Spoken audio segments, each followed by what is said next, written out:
Every F1 season gets punctuated by the driver shuffle. Teams do their best to secure the next hot prospect for the new season, or drivers try to move their way up the grid. Sometimes, drivers are even sacked before their contract is up. We're on the cusp of the driver shuffle season, and you need to get up to date with what's going on. There are two things that have started the driver shuffle speculation so early in the season. The first is Zac Brown talking about Daniel Ricciardo underperforming at McLaren. Daniel's boss is not particularly impressed by his performances this season and is starting to lose patience with the Australian driver. The second is Sergio Perez signing a new contract with Red Bull. I know a driver signing a new contract isn't normally something that hints at a driver shuffle, but it will make sense when we explain later. Let's start with Zac Brown's comments on Daniel Ricciardo though. I don't want to get into the contract, Brown said, but there are mechanisms in which we're committed to each other, and then there's mechanisms in which we're not. I've spoken with Daniel about it, and we're not getting the results that we both hoped for, but we're both going to continue to push. I think he showed at Monza he can win races. We also need to continue to develop our race car. It's not capable of winning races, but we'd like to see him further up the grid. We'll just play it, I don't want to say one race at a time, because we're not going to one race at a time, but we'll just see how things develop, what he wants to do. It isn't any secret that Daniel has been underperforming since coming to McLaren at the start of last season. He may have picked up the team's only race win since 2012, but that can't make up for the fact he's only finished in the points once this season and twice in 12 races. He was brought to the team to help them get back to the historical place at the top of F1 and has failed to do so. There have been plenty of rumours about him considering retirement in recent weeks, but by his own admission, they're not true. I'm still passionate about the sport and I still want to do good in it, so that's it. It's as simple as that, he said. You just pull back the negatives. I'm still enjoying it. The results aren't there yet, but a negative attitude isn't going to help me get those results either. Of course, it isn't completely his own choice if he leaves the sport or not.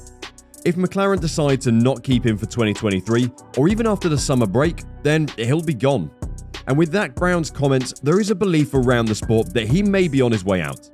If he is to leave sooner rather than later, then there'll be a space on a team that should really be leading the midfield and aiming to challenge the top 3 in the coming years.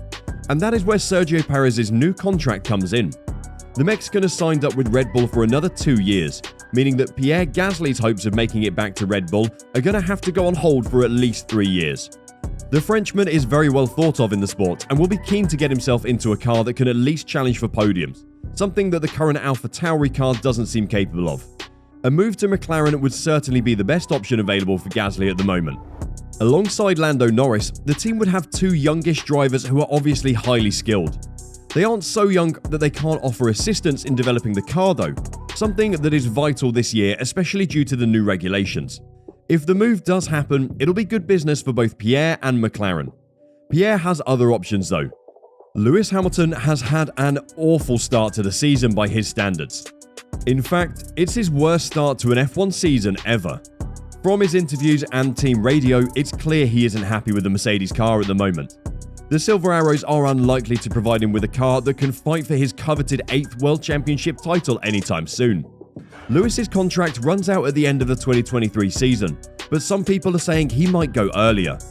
Whether it is this winter or next, when the Englishman does leave, there will be a big space open on a top team for the right driver, and that might just be Pierre Gasly.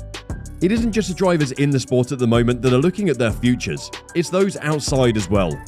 Pato O'Ward and Colton Herta are just 2 of the options, both of which have links or have been linked to McLaren. There are some huge names that will be out of contract at the end of the year as well, who could be vulnerable to losing their spot to a younger, up-and-coming driver.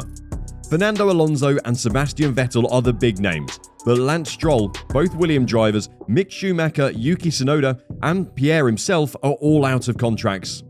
With Red Bull leading the way by locking in their driver pairing for next year, the other teams won't want to be caught out in the cold by leaving it too late. Will Daniel be one of those making the driver shuffle headlines? We'll just have to wait and see. Who do you think will be leaving the sport at the end of the year? Let us know what you think in the comments below. And while you're down there, please subscribe to F101, and I'll see you in the next video.